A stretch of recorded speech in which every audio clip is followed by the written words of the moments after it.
तेलंगाना में चुनाव है और चुनावी साल में सूबे की सियासत गर्म हो गई है। गृह मंत्री अमित शाह तेलंगाना के आदिलाबाद में जन गर्जना सभा में जमकर गरजे। शाह ने कहा कि बीजेपी का लक्ष्य शिक्षा और रोजगार है, जबकि सीएम केसीआर का एक ही लक्ष्य है, अपने बेटे केटीआर को मुख्यमंत्री बनाना।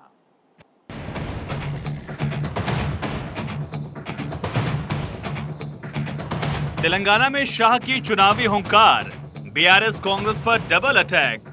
तेलंगाना में विधानसभा चुनाव की तारीखों के ऐलान के साथ ही बीजेपी ने अपना प्रचार अभियान शुरू कर दिया। मंगलवार को तेलंगाना में एक रैली को संबोधित करते हुए गृह मंत्री अमित शाह ने हुंकार भरी। शाह ने एक के बाद एक कांग्रेस और बीआरएस पर हमला बोला।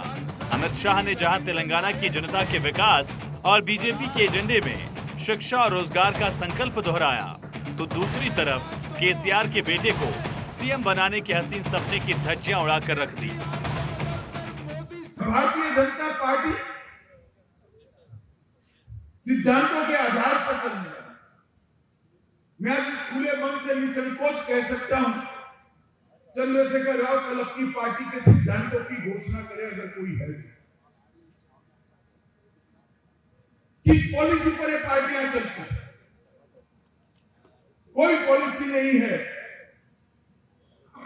कविता को जेल जाने से बचाना और केटीआर को मुख्यमंत्री बनाना, इसके अलावा कोई लक्ष्य नहीं। इससे पहले पीएम मोदी ने केसीआर को लेकर बड़ा खुलासा किया था।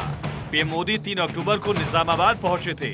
यहां उन्होंने रैली के दौरान तेलंगाना के सीएम चंद्रशेखर राव पर जमकर हमला बोला। पीएम ने तेलंगाना की जनता को बताया कि कैसे उन्होंने केसीआर को एनडीए में एंट्री के लिए मना किया, कैसे केसीआर पीएम मोदी से समर्थन मांगने दिल्ली गए थे। जब हैदराबाद नगर निगम चुनाव में भाजपा ने 48 सीटें जीती, तो केसीआर को समर्थन की जरूरत पड़ी।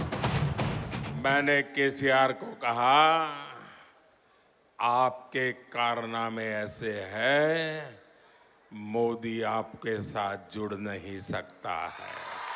वो मुझे कह रहे हैं कि मोदी जी मैंने बहुत काम कर लिया, अब मैं सारा कारोबार केटीआर को दे देना चाहता हूं। मैं एक बार केटीआर को भेजूंगा, आप जरा उसको आशीर्वाद दे देना। ये उन्होंने मुझे कहा। मैंने कहा केसीआर, ये लोकतंत्र है, तुम कौन होते हो बेटे को राजगादी दे? तुम राजा महाराजा हो क्या? क्या तुम राजा महाराजा हो क्या? अरे तेलंगाना की जनता तय करेगी किसको बिठाना है, किसको नहीं बिठाना है। पीएम मोदी से लेकर गृह मंत्री अमित शाह ने केसीआर सरकार की कारगुजारी की जमकर बखियां उधेड़ कर रख दी।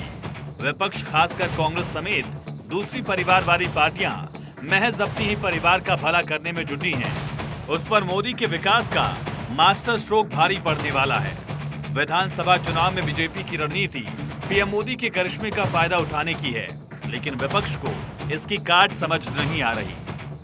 Bureau report, Bharat 24।